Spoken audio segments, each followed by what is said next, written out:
Pernah ada sahabat datang kemudian dia mau duduk, Nabi SAW mengatakan sholatlah dulu. Gitu kan. Itu bahkan terjadi di hari Jumat pada saat Nabi SAW lagi di khutbah. Gitu kan. Apalagi kalau antum masih ada waktu untuk bisa sholat, ini termasuk hal-hal yang mesti dijaga.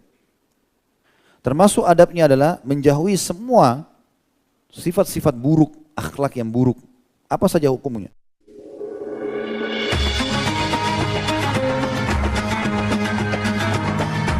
Yang subscribe, semoga hidup kaya raya, mati masuk surga. Juga tentunya pelajaran yang lain, ini sudah pernah kita sebutkan ya, keutamaan menuntut ilmu, dalil-dalilnya sudah sering kita ulangi nih, maka saya tidak ulangi lagi. Yang perlu saya mau sampaikan di sini teman-teman sekalian, nanti ada adab dalam menuntut ilmu. Ini yang saya lihat masih kurang. Kalau keutamaan mungkin antum sudah biasa mendengarkan, ya siapa yang keluar dari rumahnya tulus untuk menuntut ilmu maka dia seperti mujahid di jalan Allah. Ya banyak keutamaan-keutamanya tentunya. Tapi ada yang perlu diketahui teman-teman adalah adab. Jadi bukan antum cuma datang duduk di majelis ilmu dengarin saja, ada adab. Ada beberapa adab. Yang pertama yang harus diketahui tata keramanya adalah harus memiliki akhlak yang mulia ini. Penuntut ilmu itu tenang, sopan, santun, ya. Bukan menuntut ilmu itu teman-teman teriak-teriak. Ya.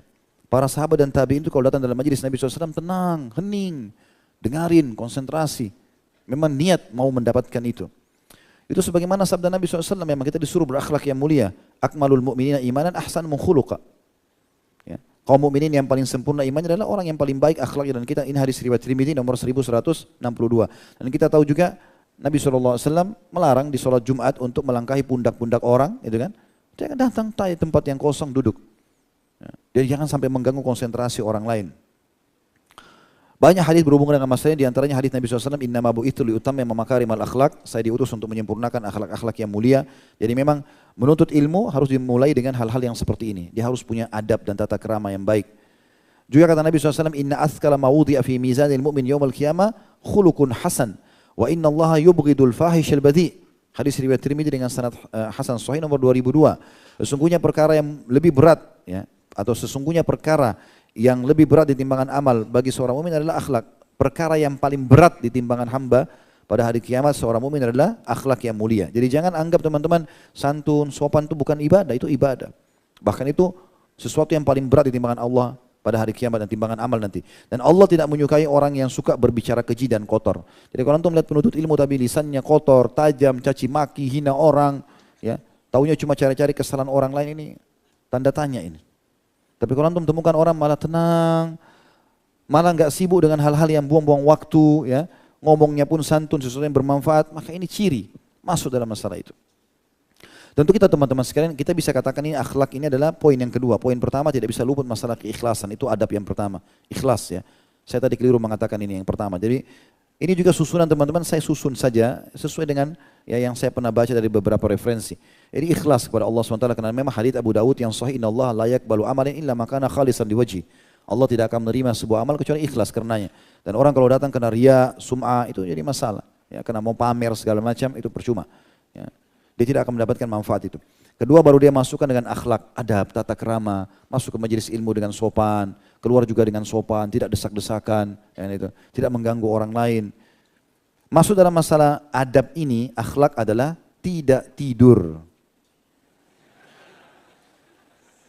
Nah ya, ada orang masuk masjid hari Jumat, tujuannya untuk, bukan saya yang bilang, tidur. Dari awal masuk masjid, khatib naik tidur. Seperti khatibnya itu pendongengnya dia. Ya akhi, duduk dengar ceramah. 15-20 menit. Dengar ceramah, manfaat ilmu. Sudah pernah saya dengar Ustaz, gak apa-apa, biar dengar, antum pernah dengar. Gak masalah. Dengar lagi, minimal dapat keutamaan majelisnya kan. Jangan biasakan. Karena ini kalau antum biasakan, sesuatu itu akan jadi biasa karena dibiasakan. Kalau kita biasakan masuk masjid hari Jumat tidur, maka akan jadi kebiasaan setiap Jumat datang pasti ngantuk. Syaitan udah tiupin matanya supaya ngantuk. Harus dilawan. Gitu kan? Kalau teman-teman duduk majelis mau ngantuk, tidur, dipegang pundaknya, dibangunin. Ya. Ada kadang-kadang orang Masya Allah dia, maaf ini, ngorok di majelis. Kita lagi ngomong pakai mic, dia juga ada mic-nya di sana. Ada akhlak ya teman-teman. Ngantuk berdiri, cuci muka. Atau dari awal sudah tahu ini majelis ilmu nih, saya mau dengar. Jangan luputkan teman-teman kalau perlu satu kalimat. Harus mahal buat antum itu. Karena kadang-kadang kita tidur sedikit luput sebuah hadis kita sayang. ya, atau sebuah ayat atau sebuah kisah atau potongan mungkin yang bisa menyambung sehingga kita kalau bangun kaget ternyata potongan itu kita tidak dengar, bisa salah paham dengan hadisnya kan. Kalimat tidak saja kalau hilang, misalnya tidak boleh, kita tidur di kalimat tidak boleh kita bangun. Hah? Gimana tuh kira-kira? Hah? Contoh saja, ini contoh saja. Ya, itu yang keberapa? Yang kedua, berakhlak yang mulia. Tentu ini semua akhlak yang mulia juga teman-teman, santun, baik, kalau mau berdiri pamit. Adab-adab majelis ilmu ada dalam Islam. Kemudian yang ketiga, menghormati ulama, pemateri, dai. Jangan lihat saya sedang menyampaikan materi ya. Ini umum. Saya teman-teman kalau lagi bicara ini bicara masalah hukum syar'i, bukan masalah pribadi. Semua di majelis ilmu teman-teman butuh orang ya mengagungkan ilmu yang sedang disampaikan. Kalau ayat lagi dibaca jangan dipotong, hadis sedang disampaikan jangan dipotong, gitu kan? Dan ini banyak sekali dalil-dalil yang berhubungan dengan masalah itu ya. Di antaranya misalnya orang-orang, insya Allah kita berharap orang-orang ulama-ulama kita yang mengajarkan, kalau saya sama antum penuntut ilmu, mungkin ulama-ulama yang majelisnya dihadiri banyak kaum muslimin, kemudian belajar dari mereka. Maka orang-orang ini insya Allah kita berharap mereka wali Allah SWT, yang dekat sama Allah. Minimal dia tahu ayat, dia tahu hadis, mungkin dia sudah amalkan dalam hidupnya, maka menghormati mereka baik. Dan tidak menghormati majelisnya, berarti tidak menghormati majelis ilmu yang sedang dibahas. Nabi SAW mengatakan dalam hadis Bukhari, Inna Allah qal man adali waliyan faqad adantu bil harb. Siapa yang menyakiti waliku, orang yang mendekatkan diri kepadaku, maka dia telah mengiklankan atau aku telah menyatakan perang bersamanya. Maka ini harus hati-hati. Imam Syafi'i rahimahullah berkata, In lam yakunil fuqaha'ul amiluna awliya'ullah falaysa lillahi wali. Jika fuqaha atau para ulama yang mengamalkan ilmu mereka tidak disebut sebagai wali Allah, maka Allah tidak punya wali kalau begitu. Itu dinukil perkataan Imam Syafi'i oleh Al-Baihaqi dalam Manaqibus Syafi'i. Ya. Itu dinukil dari Al-Mu'lim halaman 21. Abu Zakaria Al-Ambari rahimahullah berkata, ilmu tanpa adab, dia berilmu tapi tidak ada akhlaknya, tidak ada tata keramanya, seperti api tanpa kayu bakar. Dan adab tanpa ilmu, dia berakhlak tapi tidak ada ilmu agamanya, seperti jasad tanpa ruh. Ini harus digabungin semua ini. Ikhlasnya, menuntut ilmunya, gitu kan? Digabungin akhlak-akhlak yang mulia ini. Kita masih di poin kedua, masalah akhlak ya. Hah? Yang ketiga ya, sudah yang ketiga tadi apa? Menghormati ulama, baik. Ini masuk tambahannya lah ya. Yusuf bin Husain rahimahullah berkata, bil adabi tufhamul ilm. Dengan adab itu ilmu bisa difahami. Ini kita bisa masukkan dalam poin kedua sebenarnya. Juga masuk dalam poin ketiga, menghormati para ulama ini, adab tata keramanya, itu dengan itulah ilmu bisa difahami. Kalau datang, siapa yang ngomong ini? Benar enggak ya? Ragu ya? Dia percuma saja. Itu apa dia datang? Itu kan? Dan itu juga di sini nanti akan kita masukkan adabnya dalam majelis itu adalah menghormati perselisihan pendapat. Nanti akan ada kita sebutkan insya Allah. Juga kalau kita menghormati, jadi menghormati ulama ini, menghormati ilmu itu akan mendatangkan berkah. Seperti Imam Al-Ajuri berkata, ini disebutkan dalam Akhlaqul Ulama. Beliau mengatakan, hatta yata'allam ma yazdadu bihi 'indallahi fahuma fi dinihi. Hendaklah amalkan semua adab hingga Allah menambahkan kepadanya pemahaman tentang agama. Jadi kalau kita datang dengan adab, dengan baik, dengan ikhlas, maka Allah akan memberikan pemahaman tambahan berhubungan dengan masalah itu. Kemudian yang ketiga atau yang keempat teman-teman, setelah menghormati para ulama, tentu ada dalil yang lain seperti misalnya al-ulama warathul anbiya, sudah kita tahu ulama para pewarisnya para nabi gitu kan. Kemudian yang keempat adalah dia harus punya percaya diri yang kuat dan sugesti positif. Ya, dia tidak boleh mengatakan saya tidak bisa, saya sudah terlambat. Sebagaimana sudah kita ceritakan tadi pelajaran dari Abu Hurairah, bagaimana beliau tidak putus asa. Walaupun beliau baru masuk Islam di tahun 7 Hijriah, tapi beliau bisa mengejar ketinggalannya dengan menjadi perawi hadis yang paling banyak. Jadi kita harus percaya diri. Sebagaimana teman-teman ini bisa, jangan masuk di majelis ilmu pertama kali, lalu lihat, si fulan sebut Imam fulan, si fulan dari kitab ini. Kita belum pernah tahu itu sebelumnya. Jadi kan cambukan, supaya kita juga bisa seperti dia. Kalau perlu datangin setelah itu, antum belajar dari mana itu? Buku itu apa maksudnya tadi? Siapa itu? Bertanya. Ya, supaya tahu. Karena kita teman-teman selalu belajar ya. Saya dan antum semuanya terus kita belajar, kita terus menggali, tidak ada kata terlambat. Selalu, bahkan sampai kita meninggal pun, itu tidak dikatakan kita sudah mendapatkan semua ilmu agama. Ya, jadi pasti ada banyak kekurangan yang harus kita pelajari. Kemudian selanjutnya yang keberapa? Yang kelima itu menjaga syiar-syiar Islam. Ya. Seperti misalnya datang dengan busana muslim, pakaian yang baik, ya. Kemudian juga menebarkan salam, misalnya mengucapkan salam. Ya. Karena memang di dalam majelis Nabi SAW itu sering dinukil riwayat ya. Kalau ada yang terlambat datang, dia mengucapkan salam. Nabi SAW menjawabnya, itu termasuk adab dalam majelis. Ya. Kalau dalam masjid, sholat tahiyat masjid. Itu syiar Islam. Pernah ada sahabat datang, kemudian dia mau duduk, Nabi SAW mengatakan sholatlah dulu. Itu bahkan terjadi di hari Jumat, pada saat Nabi SAW lagi di khutbah. Apalagi kalau antum masih ada waktu untuk bisa sholat, ini termasuk hal-hal yang mesti dijaga. Kemudian yang tidak kalah pentingnya adalah ya, menghafal, ini masuk dalam adabnya ya, memahami, menghafal, ya, masuk dalam masalah memahami dan menghafal ini adalah menulis kalau bisa. Ya. Kemudian mengamalkan ilmu itu, adabnya.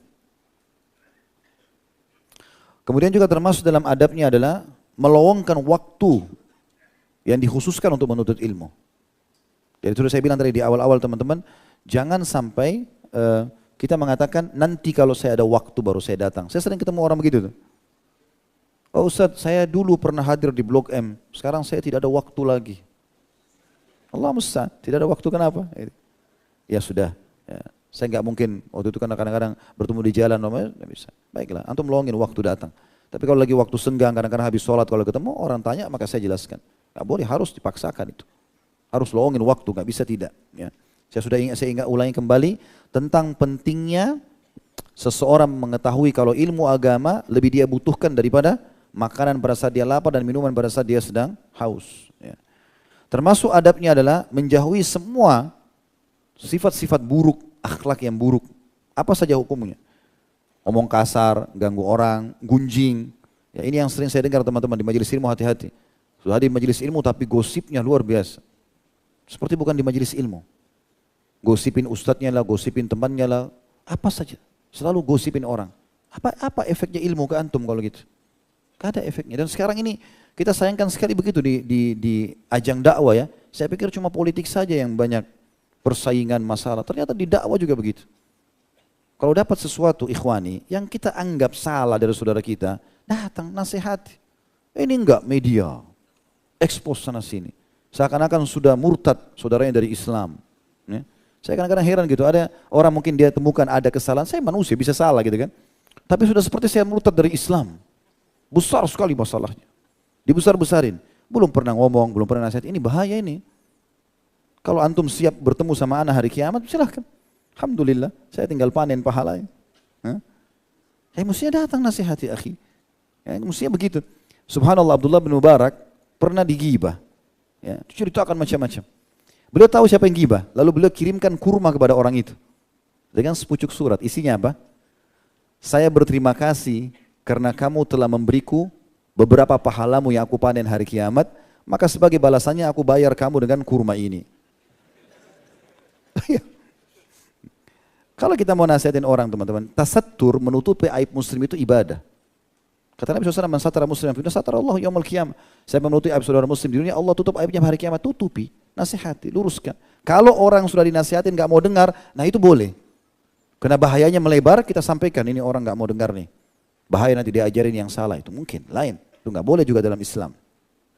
Selanjutnya adalah zuhud terhadap dunia. Artinya zuhud teman-teman mendahulukan akhirat. Harus ada efek ilmu, nggak boleh tidak. Ya. Kemudian selanjutnya menjaga diri, selain tadi dari akhlak buruk, ini poin lain lagi, menjaga diri dari lingkungan yang tidak sehat. Ya. Atau pekerjaan, lingkungan, pekerjaan, pertemanan, sahabat, ya, yang bisa membuat dia jauh dari majelis ilmu. Jadi nggak boleh. Ya. Ada banyak gitu teman-teman ikhwah, sudah ikut majelis ilmu, kemudian dia berteman sama teman-teman kantor atau masuk teman kantor baru, pergaulannya bebas, akhirnya dia jadi tinggalkan majelis ilmu. Ini nggak boleh. Kemudian selanjutnya menjauhi segala macam jenis maksiat. Nah, bahkan sebagian ulama menitik beratkan penuntut ilmu sudah semestinya menjauhi yang haram dan makruh. Dan siapapun yang membiasakan diri meninggalkan yang makruh, maka yang haram akan dia prioritaskan tinggalkan. Ini pernah saya sebutkan statement sebagian ulama ya. Siapapun yang ingin rajin mengerjakan yang wajib, maka dia usahakan membiasakan diri mengerjakan yang sunnah. Antum kalau biasa puasa Senin Kamis, Ayyamul Bid, tiba Ramadan, biasa saja. Benar nggak? Kan jadi ringan, karena sepanjang tahun udah biasa puasa. Tapi orang kalau sepanjang tahun tidak pernah puasa, lalu tiba Ramadan, awal-awal dia rasa berat. Orang biasa sholat qobliyah, sholat duha, sholat malam, sholat 5 waktu jadi ringan buat dia. Kan begitu. Orang biasa sedekah, rutin, tiba masa zakat dia mudah keluarin. Orang biasa umrah, kalau haji biasa bagi dia. Sudah tahu, gitu kan? Seperti itulah. Maka dia harus ya menjauhi segala macam pelanggaran. Tentu yang dia pelajari, dia tahu, dia tanya, gitu kan? Yang haram juga yang makruh. Dan sebaliknya mengerjakan semua perintah. Dimulai daripada yang wajib dan juga sunnah. Kemudian termasuk ada para penuntut ilmu adalah dia menjaga kesehatan badan. Maksud dalamnya menjaga makanan yang halal, minuman yang halal. Ya. Ini juga termasuk karena Nabi SAW mengatakan al-mu'minul qawi khair wa habbu ilallah min mu'minil dhaif wa fi kullin khair. Orang mukmin yang kuat di sini secara fisik, secara hafalan, akal, ya kuat. Lebih baik daripada orang mukmin yang lemah, walaupun dua-duanya memiliki kebaikan. Dari sini memang dia ada berhubungan dengan masalah Ibnu Qayyim rahimahullah menyusun tulisan-tulisan penting dalam masalah buku beliau masalah pengobatan nabawi. Itu diantaranya perlunya seorang muslim memperhatikan tentang sumber-sumber halalnya dan mencari makanan-makanan yang sehat, menjaga mencukupkan istirahatnya sehingga dia bisa kuat untuk beribadah kepada Allah SWT. Diantaranya menuntut ilmu itu. Juga dinukil bahwasanya saking sungguh-sungguhnya para ulama dalam masalah ini, diantara Imam Nawawi rahimahullah, Imam Nawawi itu selalu meluangkan waktu untuk menuntut ilmu, menjaga porsi makanannya, dan beliau kalau mau tidur malam hari, saking sukanya dengan ilmu, itu beliau tidurnya sambil berdiri, sambil memegang buku dan tutup mata, tidur. Begitu bangun baca buku. Ya. Antum buku sudah banyak nggak mau baca. Kemudian juga menghindari, ini sudah masuk nih masalah akhlak-akhlak buruk ya. Di antaranya sifat akhlak buruk itu tadi teman-teman sombong. Ya. Karena biasa orang kalau sudah merasa dirinya punya ilmu, lalu menganggap remeh orang-orang. Makanya kalau antum masuk masjid lihat orang masih belum sholatnya benar, jangan langsung anggap remeh. Dekati dia, jadikan sebagai ajang dakwah antum. Ya. Masuk dalam adabnya adalah tidak malu bertanya pada hal yang belum diketahui. Bertanya, tapi dengan adab dan tata krama. Bertanya, majelis ilmu manfaatnya juga bertanya. Ya. Masuk dalam adab ini adalah mencari sumber belajar yang tepat. Dari sumber yang benar. Jadi bukan berarti, oh ya majelis ilmu bagus, terus semua majelis dihadiri. Sehingga dia sendiri penuh dengan syubhat nanti. Karena Ustadz A bilang A, Ustadz B bilang C, B ini pisah-pisah lain. Semuanya digabungin, gak apa-apa deh saya dengar semua. Jangan. Anda tuh menjadi pelin-pelan. Pernah gitu ada orang yang hadir di majelis saya, kemudian rupanya nanti baru dia bilang, dia juga hadir di satu majelis yang ajarin dia banyak khurafatnya gitu. Dicerita sama saya disuruh ibadah begini, saya disuruh sholat begini, nggak ada dalilnya semuanya. Maka saya bilang itu kalau antum mau hadir di sini hadir, cari majelis ilmu yang memang mengajarkan punya dalil. Kalau Allah, kalau Rasul, ya ada dalil disampaikan, bukan asal ngomong kerjakanlah sholat 1000 rakaat. Sholat apa? Mana dalilnya? Ya, apa caranya? Dan itu harus jelas. Seleksi guru itu penting. Ya. Walaupun di sini tidak boleh kita fanatik. Artinya ini guru ini iya, guru sana juga iya. Tapi boleh kita bertalaki dengan satu sumber, boleh. Ya. Imam-imam madhab, Imam Syafi'i, Imam Ahmad, Abu Hanifah, Imam Malik itu punya murid-murid yang belajar di madhabnya mereka saja, di majelisnya mereka. Seperti Abu Yusuf, muridnya Abu Hanifah. Memang fokus belajar sama Abu Hanifah sampai selesai. Walaupun tidak menutup kemungkinan dia juga belajar dari tempat-tempat lain. Ini penting. Ya. Kemudian mendudukkan posisi guru pada posisinya, pada tempatnya. Sama tadi di poin kedua sebenarnya ini ya, masalah menghormati guru dan para ulama. Ini penting sekali. Ya. Dan tidak boleh mengapresiasi mereka. Walaupun satu waktu kita lebih pintar dari dia misalnya, tetap saja tidak boleh. Kita harus menghormati sumber-sumber yang telah kita dapatkan dari awal. Ya, dari awal. Kemudian yang terakhir teman-teman sekalian, ini yang sementara yang saya susun adalah bagaimana dia menyebarluaskan ilmu itu. Atau mungkin bisa kita katakan dia mengajarkannya ya. Dia mengajarkan ilmu tersebut ya kepada orang lain, jadi tidak cukup dengan dia, tapi dia mengajarkan kepada orang lain. Dan dimulai dari orang-orang terdekat. Dimulai dari orang-orang terdekat. Allahu a'lam, ini yang saya ketahui, mudah-mudahan bermanfaat dan semoga Allah SWT menjadikan majelis kita ini majelis yang diberkahi dan juga dijadikan ilmu yang kita pelajari ilmu yang bermanfaat. Kalau ada benar tentu dari Allah SWT, kalau ada salah dari saya mohon dimaafkan. Subhanakallahumma bihamdika asyhadu an la ilaha illa anta astaghfiruka wa atubu ilaik. Wassalamualaikum warahmatullahi wabarakatuh.